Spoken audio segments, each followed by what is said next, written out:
Hi, my name is Tricia Crissman, and this is my video presentation on the Iroquois and College of William and Mary. This is as recorded by Ben Franklin and in our text in chapter 12 in regards to question number 10. So Ben Franklin recorded the official response from the Six Nations given by Canasatego. And I have the recording of that so we can all be on the same page. We know you highly esteem the kind of learning taught in these colleges, and the maintenance of our young men while with you would be very expensive to you. We are convinced, therefore, that you mean to do us good by your proposal, and we thank you heartily. But you who are so wise must know that different nations have different conceptions of things.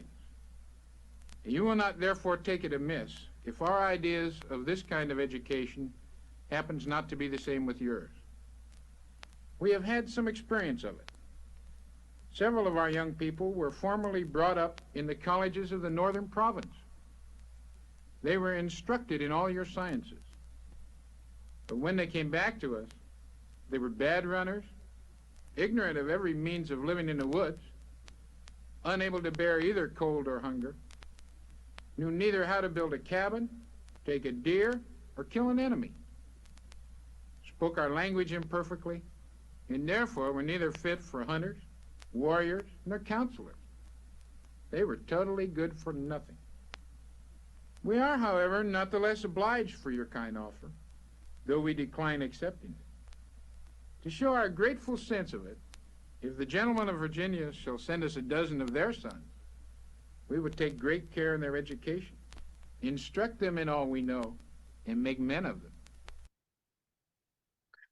So as you can tell from this excerpt of what was said, there were different types of educational philosophies between the Native Americans and the colonists of the time. So if we look at what the Native Americans needed as far as studying goes, we see they had three principles that they worked on. Landscape learning, which is a lot of what he talked about. They learned how to use the land. Cultural learning, the language, how to hunt, all of those types of things. And of course, learning from mistakes. And yet on the flip side, the College of William and Mary was offering them reading, writing, math, and sciences.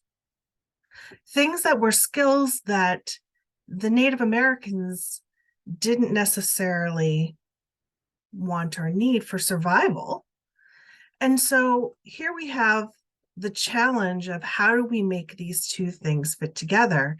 And in my personal opinion, they missed an amazing opportunity.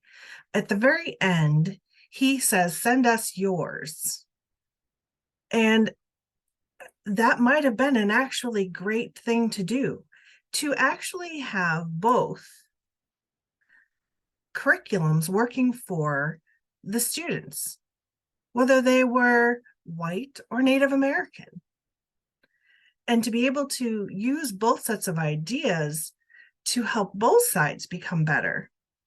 And so there was one other quote that I wanted to share from Canasatego, and he gave advice back when they were talking about the Constitution.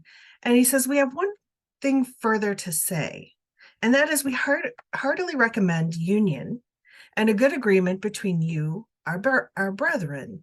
Never disagree, but preserve a strict friendship for one another, and thereby you as well as we will become stronger. Our wise forefathers established union and amity between the five nations. This has made us formidable.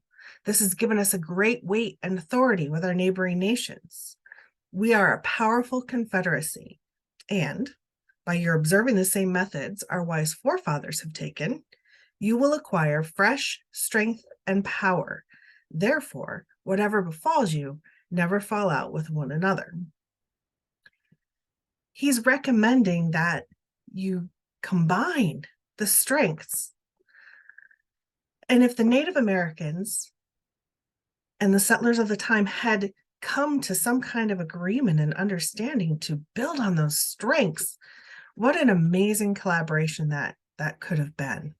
I really feel like that was an absolute missed opportunity.